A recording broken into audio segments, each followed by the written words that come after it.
नमस्कार, बिहार तक देख रहे हैं आप और आपके साथ मैं हूं आशीष रंजन। बिहार में शिक्षक नियुक्ति नई नियमावली का विरोध शुरू हो गया है। जैसे ही नियमावली आया, लगातार शिक्षक संगठन और अभ्यर्थी लगातार सड़कों पर उतरने लगे। पहले तो सरकार की तरफ से इसे ऐतिहासिक कदम बताया गया, उसके बाद से इसका विरोध लगातार जारी है। विरोध इस बात को लेकर के कि लगातार अभ्यर्थी ये कह रहे हैं कि हमने एसटीईटी, टीईटी की परीक्षा दी, कई पात्रता परीक्षा दी, बावजूद इसके बीपीएससी से बहाल करने का क्या मतलब। इसके तमाम तकनीकी पहलू हैं। सरकार अपनी तरफ से अपना पक्ष रख रही है, शिक्षक संगठनों का भी अपना पक्ष है, छात्र नेताओं का अपना पक्ष है, जो छात्र पास कर चुके हैं, जो टीईटी पास कर चुके हैं, उनका अपना पक्ष है। इन तमाम पक्षों को और सरकार के पक्षों को भी समझने की कोशिश करेंगे। आज हमारे साथ इस चर्चा में विशेष मेहमान हैं शिक्षक नेता, दिग्गज शिक्षक नेता और पूर्व सांसद शत्रुघ्न प्रसाद सिंह। उनसे इस विषय में जानने की कोशिश करेंगे और ये समझेंगे कि आखिर इसका विरोध क्यों हो रहा है। क्या सरकार से सच में कोई चूक हुई है? क्या नियमावली बनाने में सरकार के अंदर कोई बातचीत नहीं हुई जिसका खामियाजा आज भुगतना पड़ रहा है शिक्षक अभ्यर्थी जो विरोध कर रहे हैं? या फिर सरकार जो ऐतिहासिक फैसला इसे बता रही है, क्या सच में यह ऐतिहासिक है? क्योंकि तकरीबन 30 वर्षों बाद इस तरह बीपीएससी से नियुक्ति की बात निकल करके सामने आई। कल मुख्यमंत्री का भी आपने बयान सुना, बहाली की प्रक्रिया पर भी उन्होंने कई सारी टिप्पणियां की, सैलरी को लेकर के कई सारी टिप्पणियां की। इन सब के बीच यह पक्ष जानना जरूरी हो जाता है कि आखिर इसका विरोध क्यों है। हम स्वागत करेंगे सर, बहुत बहुत स्वागत है आपका बिहार तक पर। बहुत धन्यवाद सर। सबसे पहला सवाल कि शिक्षक संगठन और छात्र इसके विरोध में आ गए हैं, अभ्यर्थी इसके विरोध में आ गए हैं। विरोध का पहला कारण आपसे जानना चाहेंगे। विरोध का पहला कारण यह है कि यह जो 10 अप्रैल को अधिसूचना संख्या 743 जो अधिसूचित की गई है, यह एक तरफा अराजकतापूर्ण भेदभाव उत्पन्न करने वाली नियमावली है। जो बच्चा अभी जन्म नहीं लिया है, जिसकी कोई मांग ही नहीं है, उसके लिए उन्होंने सारी व्यवस्था कर दी। लेकिन जो 15 साल, 16 साल, 17 साल से लगातार बिना किसी प्रोन्नति, बिना किसी सुविधा के काज कर रहे हैं, उनको इस नियमावली से वंचित किया गया। यानी वे सरकारी कर्मचारी नहीं कहलाएंगे। भविष्य में आने वाला जो हमारा शिक्षक समूह है, वह राजकर्मी किया जाएगा। जब कि आंदोलन, धरना, प्रदर्शन, सत्याग्रह, जेल यात्रा, ये प्राथमिक से लेके माध्यमिक, उच्च माध्यमिक के शिक्षक संगठनों ने लगातार किया है। बिहार माध्यमिक शिक्षक संघ ने यहां से सर्वोच्च न्यायालय तक संघर्ष किया, लेकिन इस सरकार ने बिना शिक्षकों से राय लिए, बिना शिक्षक प्रतिनिधियों से राय लिए, किसी भी हितबद्ध वर्ग से राय बिना लिए एक लोकतांत्रिक सरकार का ऐसा आचरण हुआ है, जिसके कारण, जिसके लिए इन्होंने राजकर्मी घोषित करने की अधिसूचना जारी की, वह वर्ग, शिक्षक वर्ग असंतुष्ट है, आक्रोशित है। सबसे पहला कारण यह है। सर, सवाल यहां पर यह उत्पन्न होता है, चूंकि जब आप कुछ बोलते हैं, शिक्षक आंदोलन के आप प्रणेता रहे हैं, ऐसे में सरकार से आप सवाल कर रहे हैं जिसमें आपकी पार्टी भी हिस्सा है, मतलब हिस्से, आप देखिए सीपीआई भी सरकार के हिस्से में है, और लगातार अगर इस तरह की बात निकल करके सामने आती है तो क्या लगता है कोई कोऑर्डिनेशन की कमी हुई? क्या सरकार जब ये नियमावली बन रही थी, शिक्षा मंत्री ने शिक्षक प्रतिनिधियों से बात नहीं की, या फिर किस तरह से आखिर नियमावली जब तैयार हुई होगी तो इसके पीछे तो लोग लगे होंगे ना? आखिर इस तरह से कैसे तैयार हो गए जिसके बाद शिक्षक संगठन और अभ्यर्थी सब विरोध में उतर आए? दुर्भाग्य यह है आशीष, ये 2006 के बाद से जितनी भी नियमावली बनी है, उसमें शिक्षक संगठनों से कोई राय नहीं ली गई। माननीय लालू प्रसाद यादव ने जब अधिसूचना जारी की थी, तो आप देखेंगे कि बिहार लोक सेवा आयोग द्वारा नियुक्ति की गई थी, और उस नियुक्ति के द्वारा एक ऐसा शिक्षक वर्ग अभी हमारे सामने है जो काफी प्रगतिशील है और जानकार है। लेकिन इन्होंने क्या किया, माननीय लालू प्रसाद ने जो शिक्षा मित्र बहाल किया था मात्र 11 महीने के लिए और 1500 नियत वेतन पर, मानदेय पर, उनको उदारता पूर्वक सराहनीय काम किया। ये एक ही नियमावली में उसको पंचायत शिक्षक बना दिया। बहुत स्वागत हुआ उनके कदम, माननीय नीतीश का कदम था। और 2006 के बाद से फिर नियत वेतन और इस वर्ग के सामने छोटे राजनीतिक दल जो महागठबंधन है, उस महागठबंधन के भी प्रतिनिधियों से उन्होंने राय नहीं ली। यह एक तरफा राय लेने के कारण चौतरफा ये तमाम राजनीतिक दल के भी लोग, न केवल प्रतिपक्ष बल्कि उनके साथ रहने वाले लोगों के सामने अभी आप देखेंगे पटना की सड़कों पर लाठियां खा रहे हैं। तो हजारों हजार शिक्षक जिनकी तादाद 1 लाख से भी ज्यादा है, जिन्होंने शिक्षक पात्रता परीक्षा में उत्तीर्णता प्राप्त की, वे काफी योग्य हैं, उनका भी रास्ता बंद कर दिया। अब कहते हैं कि लोक सेवा आयोग की परीक्षा में उत्तीर्णता के बाद ही आप योग्य समझे जाएंगे। आप उसके आक्रोश का कोई ठिकाना नहीं है। 4 साल से 5 साल से जो इस इंतजार में था, जब हमारी बहाली होगी, अब बहाली होगी, अचानक उसके भविष्य पर ताला बंद कर दिया गया। फिर एक बार सवाल ये भी पुराने उनको भी कहते हैं कि लोकसभा आयोग द्वारा निर्धारित परीक्षा में आपको बैठना होगा। यह अत्यंत ही अराजकतापूर्ण है, अपमानजनक है और शिक्षकों के इस वर्ग को नाराज करके चलने वाली सरकार। आप शिक्षकों का मुद्दा लगातार उठाते रहे हैं, छात्रों के हितों पर आप बात करते हैं, आपने किताब भी लिखी सलीब पर शिक्षा, मैं देख रहा था उसमें बिहार की शिक्षा व्यवस्था पर आपने करारा प्रहार किया समान शिक्षा आयोग का जिक्र करते हुए। ये जरा बताने की कोशिश करिए, बिहार में आप इस बात को मानते हैं सर कि गुणवत्तापूर्ण शिक्षा की कमी है? उसको देखते हुए सरकार का यह तर्क है, कल भी जब मुख्यमंत्री बोल रहे थे या शिक्षा मंत्री का तर्क था कि ऐतिहासिक फैसला है, बीपीएससी के थ्रू अगर शिक्षक बहाल होते हैं तो एक क्लास होगा, क्वालिटी होगा, यह सरकार का तर्क है। कितना सहमत है सरकार के इस तर्क से आप? देखिए, माननीय मुख्यमंत्री और माननीय शिक्षा मंत्री का बयान अंबेडकर मूर्ति के सामने बयान है। जो अंबेडकर या माननीय डॉक्टर भीमराव अंबेडकर समानता के उद्गाता थे, प्रखर उद्गाता, और जिनके द्वारा संविधान लिखा गया और संविधान के अनुच्छेद 39 में लिखा हुआ है कि चाहे स्त्री हो या पुरुष हो, समान कार्य के बदले समान वेतनमान दिया जाएगा।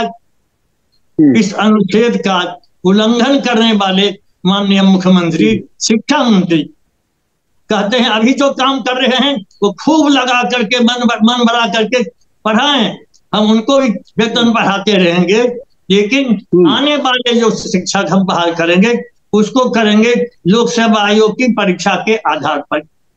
अब जो पुराने शिक्षक हैं सभी दक्षता परीक्षा में उत्तीर्ण हैं, उनका मूल्यांकन बार बार सरकार कर चुकी है। और गुणवत्तापूर्ण शिक्षा बिहार में है, ये बहाना है शिक्षकों को अपमानित करना है। ये बेहतर रिजल्ट चाहे शिक्षक अभ्यर्थियों को ठगा जा रहा है सर, हम शिक्षा ठीक कर रहे हैं सर, और ये नहीं लाभ से वंचित करने का। अब बताइए आशीष, तो दुनिया की कोई ऐसी सेवा है जिस सेवा में 16 साल 17 साल से कोई सेवा प्रदान कर रहा हो और उसे किसी प्रकार की प्रोन्नति नहीं दी जाएगी? जबकि पूर्व की नियमावली में 50% प्रधानाध्यापक के लिए प्रोन्नति का नियम था, जबकि पूर्व के नियमावली में सबों को 10 साल 20 साल 30 साल में एक वेतनमान की प्रोन्नति देनी थी। और इस पर आश्वासन था माननीय शिक्षा मंत्री का, विधान परिषद में आश्वासन था माननीय शिक्षा मंत्री का कि सबों को लाभ दिया जाएगा। लेकिन ऐसा तो शिक्षक विरोधी बना करके सामने रख दिया।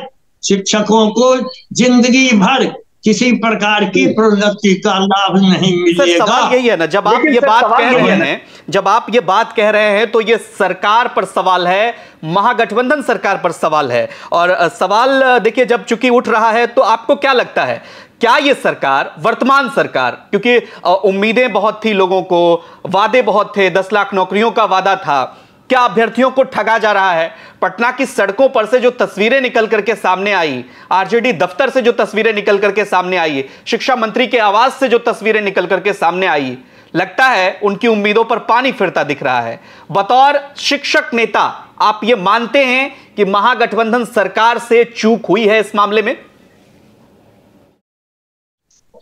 निश्चित रूप से महागठबंधन के और घटक दल को जब पूछा ही नहीं गया तो उनका तो कोई कसूर ही नहीं, वे तो हम लोगों के साथ हैं कि सरकार ने गलत किया है और संयुक्त रूप से मिलने के लिए जा रहे हैं। और शिक्षक संगठन, बिहार माध्यमिक शिक्षक संघ की भी बैठक बुलाई गई है और हम लोग क्या करने जा रहे हैं कि यदि वे इस अधिसूचना की कंडिका 8 में नहीं जोड़ेंगे कि ये भी राज्यकर्मी घोषित किए जाएं, इनको परीक्षा से मुक्त रखा जाएगा, तो यह संघर्ष लंबा चलेगा, 24 ही नहीं आगे भी चलेगा।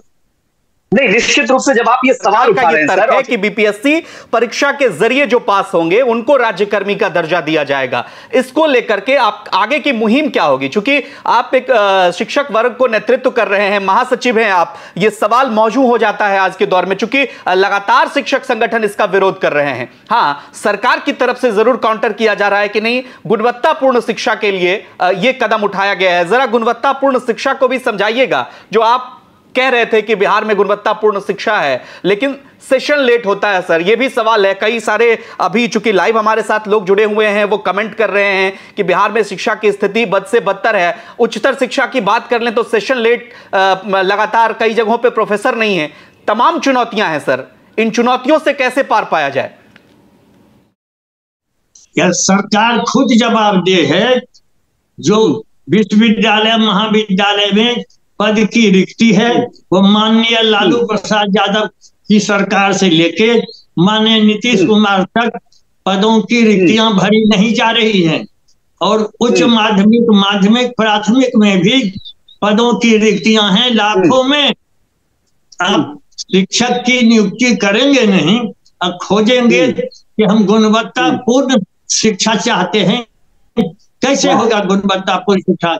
आपने विद्यालय कंप्यूटर दे दिया और कुछ दिनों तक शिक्षक रहे, उसके बाद आपने उसकी तनख्वाह बंद कर दी, कंप्यूटर में जंग लगा, भागे बिना तनख्वाह के शिक्षक। आपने कोई शिक्षक के लिए नहीं दी और इसी के कारण रिक्तियां भरी नहीं गई। अब फिर इसको आप जानबूझ करके 24 के लोकसभा चुनाव और 25 के विधानसभा चुनाव तक खींच करके ले जाना चाहते हैं। बाकी लोग सड़क पर ये टपड़ा खाते रहे, यह अपमान है शिक्षकों का। तो शिक्षक नियुक्ति नियमावली पर सर शिक्षक हमारे बहाल हैं, वो एमए हैं, पीएचडी हैं, डीलिट हैं, एमएससी हैं, एमकॉम हैं, ये पढ़ाते हैं। और आज जो पूरे राज्य में शिक्षकों के प्रशिक्षण के लिए डाइट बना हुआ है, उसमें बिहार लोक सेवा आयोग द्वारा ये नियोजित शिक्षक, इस पर विस्तार से आप पक्ष रखिए का प्रतीक। सर जरा विस्तार से इस पर जी सर, गुणवत्तापूर्ण शिक्षा पर तो आपने बात कही, जरा इस पर विस्तार से पक्ष रखिए कि आखिर जैसे आपने कोई आपकी तरफ से, शिक्षक संगठनों की तरफ से, हालांकि मैं देख रहा हूं कि 24 घंटे बाद से ही इसका विरोध शुरू हो गया, सरकार को कोई पत्र लिखा गया है इस मामले में या फिर शिक्षा मंत्री ने इसकी बिहार माध्यमिक शिक्षक संघ ने माननीय मुख्यमंत्री को पत्र लिखा है, एक नहीं दो।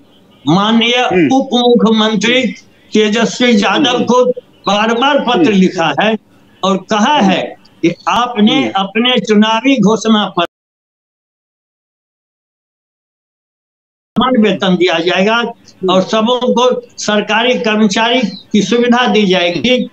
आपने उप मुख्यमंत्री पद पर आने की जवाबदेही तो भले ही प्राप्त कर ली, लेकिन आप अपने चुनावी वादा को भूल रहे हैं। माननीय तेजस्वी यादव जी, उनको भी पत्र लिखा है और माननीय प्रोफेसर चंद्रशेखर को भी पत्र लिखा है। आपने जो बातचीत की थी हम लोगों के साथ, एक ही बात, और नियमावली में क्या क्या संशोधन होना चाहिए। जो वेतनमान है वह विसंगतिपूर्ण है। 4-4 महीनों से वित्त विभाग में वेतन की विसंगति निराकरण के लिए संचिका रखी हुई है और फुर्सत नहीं है माननीय वित्त मंत्री को, फुर्सत नहीं है अपर मुख्य सचिव, ये जिनको वित्त विभाग का प्रभार दिया हुआ है सिद्धार्थ साहब को, कि उस पर वो दस्तखत कर सके। यानी विसंगतिपूर्ण वेतनमान की विसंगतियों को भी दूर करने के लिए सरकार तैयार नहीं है। हमारी जो छुट्टियां थी तो सभी प्रकार की छुट्टी विद्यालय के प्रधानाध्यापक स्वीकृत करते, अब एगो एडीएम बहाल कर दिया ऑफिसर। अब हमारी जो शिक्षिकाएं हैं वो मातृत्व अवकाश की भी स्वीकृति के लिए दर दर की ठोकरें खा रही है। कोई ऑफिसर बैठता नहीं है, उसको फुर्सत ही नहीं है कि शिक्षक उनकी छुट्टी स्वीकार करे। तो हम लोगों ने सलाह दी थी कि यह पहले भी प्रधानाध्यापक करते थे, प्रधानाध्यापक की छुट्टी जिला शिक्षा पदाधिकारी मंजूर करेंगे। यह तो वित्त रहित सुविधा है शिक्षा के। सर आप ये मानते हैं स्थानांतरण के सवाल पे सर, शिक्षक वर्षों से परे हुए हैं, उनका स्थानांतरण नहीं हो रहा। स्थानांतरण के सवाल पे आएंगे सर, स्थानांतरण के सवाल पे आएंगे, चूंकि 10-10 वर्षों से लोग इंतजार कर रहे हैं। और देखिए जब हम आपके साथ लाइव बातचीत कर रहे हैं, कई लोग हमें कमेंट करके बता रहे हैं कि शत्रुघ्न प्रसाद सिंह को जरूर कहें कि ट्रांसफर पोस्टिंग को लेकर के, चूंकि पदाधिकारियों का ट्रांसफर हो जाता है, शिक्षा विभाग के पदाधिकारियों का शिक्षकों का नहीं हो पाता है। लेकिन सवाल पहले इस सवाल पे आते हैं, क्या सच में सरकार जो है इस मुद्दे पर उतना संवेदनशील नहीं दिख रही है जितना दिखना चाहिए? लगातार देखिए ये मांग उठ रही है और संवेदनहीन सरकार है, पूर्णतः संवेदनहीन। न तो महिला की असुविधाओं को सरकार देखती है, न दिव्यांग वाले शिक्षक है उनकी, और जो 4-5 महीने से संचिका पड़ी हुई है स्थानांतरण के लिए जिला स्तर पर, एक इकाई में भी जो जिला परिषद के हैं, जिला परिषद में चाहते हैं शिक्षक हमारा तबादला हो, शिक्षिकाएं चाहती हैं कि उसी के अंदर तबादला हो, वह भी न तो जिला परिषद के लोग कर रहे हैं और न निदेशक स्तर पर। क्या तकनीकी दिक्कत है सर? क्योंकि क्या तकनीकी दिक्कत है? क्या कोई वित्तीय भार पड़ रहा है सरकार पर जो इस तरह का फैसला लेने से सरकार डर रही है?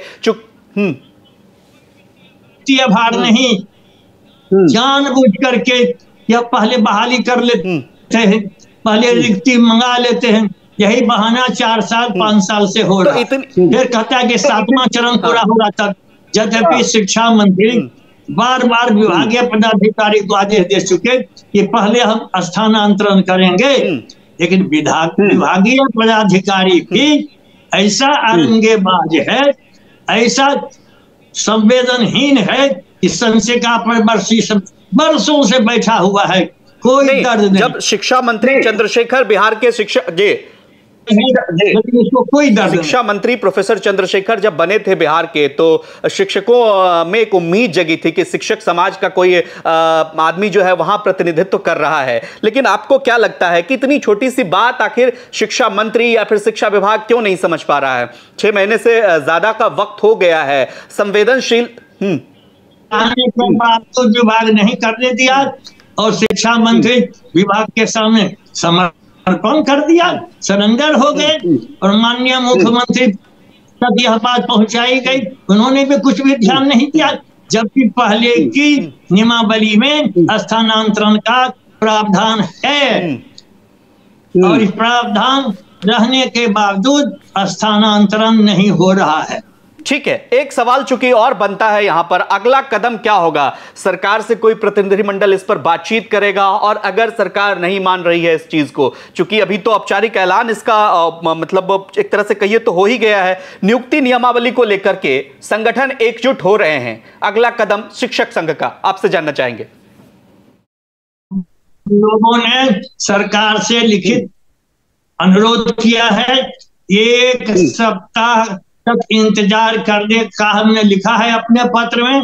ये 1 सप्ताह के अंदर आप हमारा जवाब दीजिए, हमारे प्रतिनिधि मंडल से बातें कीजिए, इसमें संशोधन करके सभी कोटि के शिक्षकों, पुस्तकालय अध्यक्षों को राजकर्मी घोषित कीजिए, अन्यथा निर्णायक संघर्ष सभी शिक्षक संगठन, बिहार माध्यमिक शिक्षक संघ आगे बढ़ करके 24 नहीं 25 तक लंबा संघर्ष का हम लोग कार्यक्रम बनाने जा रहे हैं, उसकी घोषणा करने जा रहे हैं। इसलिए हमने सरकार को यह चेतावनी दे दी है कि आप शिक्षकों को सड़क पर आने के लिए विवश मत कीजिए।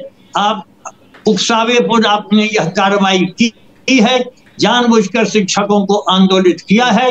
हम आपसे अपील करते हैं कि सभी प्रकार के शिक्षकों, पुस्तकालय अध्यक्षों को, प्राथमिक से लेकर माध्यमिक, उच्च माध्यमिक तक के शिक्षकों को आप लोक सेवा आयोग द्वारा आयोजित परीक्षा से मुक्त करते हुए तात्कालिक प्रभाव से, यानी अधिसूचना निर्गत होने की तिथि से ही राजकर्मी घोषित करें, अन्यथा सरकार ने अब फैसला ले लिया है। सर, सरकार का ये तर्क है, सरकार का ये तर्क है कि वो फैसला ले चुकी है और इस पर पहल भी शुरू हो चुका है। क्या लगता है, नियोजित शिक्षकों के साथ या फिर जो सीटेट पास अभ्यर्थी हैं, टीटी पास अभ्यर्थी हैं, उनके साथ ये छलावा है? नहीं, बिहार माध्यमिक शिक्षक संघ और अनेक शिक्षक संगठन है, बिना इससे बात किए कोई फैसला कैसे हो सकता है? फैसला मैं ये कह रहा हूं कि सरकार ने, शिक्षा मंत्री ने कहा कि बीपीएससी के थ्रू बहाल करेंगे, ऐतिहासिक फैसला होगा। यह सरकार से जुड़ा हुआ सवाल था। मैं सवाल फिर से दोहरा देता हूं कि क्या ये जो सरकार का फैसला अभी लिया गया है, तुरंत आने वाले दिनों में एग्जीक्यूशन भी होगा, ये लागू भी होगा, तो क्या लगता है ये नियोजित शिक्षकों के साथ या फिर जो सीटेट पास अभ्यर्थी हैं, टीटी पास अभ्यर्थी हैं, उनके साथ ये छलावा किया गया है? क्या सरकार जो तर्क दे रही है, कल मुख्यमंत्री जो बोल रहे थे, उससे जुड़ा हुआ सवाल।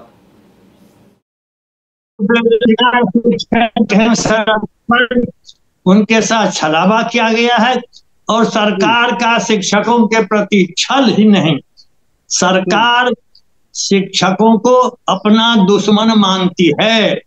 हमारा अनुरोध है, शिक्षक को दुश्मन मानना छोड़ दीजिए। शिक्षक अपना पसीना बहा रहे हैं, राष्ट्र निर्माण में लगे हुए हैं, मानव निर्माण में लगे हुए हैं।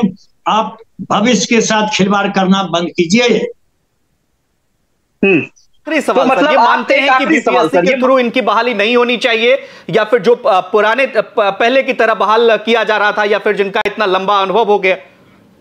आने वाले शिक्षक के लिए आप यह शर्त रखिए, अभी जो शिक्षक कार्यरत हैं वे बिना आयोग की परीक्षा दिए राजकर्मी आप घोषित कीजिए, और भविष्य में जब आने वाले शिक्षक हैं जो सड़क पर हैं उनको भी बहाल कीजिए सब परीक्षा से मुक्त करके, और जो कार्यरत हैं उनको भी परीक्षा से, चूंकि वे दक्षता परीक्षा दे चुके। मतलब आप ये कह रहे हैं मोडस ऑपरेंडी सर समझते हैं इसका? सर, मोडस ऑपरेंडी आपके कहने का ये कुल मिलाकर के मतलब है कि जो अभी शिक्षक बिहार में हैं, जो दक्षता परीक्षा पास कर चुके हैं, उनको बीपीएससी से नहीं भेजे सरकार, उनको सीधा सीधा राज्यकर्मी का दर्जा दे, ये मांग है शिक्षक संगठनों का। और आगे के लिए अगर शिक्षक नियुक्ति जो होती है, आगे अगर बीपीएससी के थ्रू सरकार बहाल करे, कीजिए, उसमें तब हम स्वागत करें। चलिए, अन्यथा हम विरोध। तो अगला कदम, एक बार फिर से अगले सवाल पे आते हैं और खत्म करते हैं इस चर्चा को सर, क्योंकि लगातार लोग पूछ रहे हैं कि तिथि क्या होगा। देखिए, लिख रहे हैं लोग यहाँ पर कि जो अभ्यर्थी इसमें पास कर चुके अभ्यर्थी हैं, वो कह रहे हैं वो तिथि कौन सी होगी। पटना की सड़कों पर जोरदार तैयारी है सरकार के खिलाफ। शिक्षकों में यदि एकता रहेगी, अलग अलग नेतृत्व की महत्वाकांक्षा नहीं रहेगी, सरकार को विवश होकर सबों को राजकर्मी घोषित करते हुए नए शिक्षकों को भी बहाल करना पड़ेगा। यह लोकतंत्र है, और जो महागठबंधन के लोग हैं उनके पास भी शिक्षक संगठन के प्रतिनिधि जा रहे हैं, उनको भी लाचार करेंगे, और हम गांव गांव में जन जागरण करेंगे, चप्पे चप्पे में जाएंगे और सरकार के विरोध में आम लोगों को भी लामबंद करेंगे कि आपसे नैतिक दबाव दीजिए सरकार पर कि सबों को बिना शर्त राजकर्मी घोषित करे और भविष्य में आप बहाल कीजिए लोकसभा आयोग से, मुझको कोई आपत्ति नहीं। सर बहुत बहुत शुक्रिया सर, आपने हमें गुरु प्रसाद सिंह जिनसे आप इन तमाम पहलुओं पर आपने ये बातचीत सुनी। अगला कदम सरकार क्या इस मामले पर उठाती है, क्योंकि सरकार का तो ये फैसला हो गया, अब शिक्षक संगठनों का अगर विरोध होता है या फिर शिक्षक अभ्यर्थी सड़क पर उतरते हैं तो सरकार क्या अपना कदम वापस लेती है, ये देखना दिलचस्प होगा। ये चर्चा आपको कैसी लगी कमेंट करके हमें जरूर बताइएगा और बिहार की तमाम खबरों के लिए देखते रहिए बिहार तक। नमस्कार।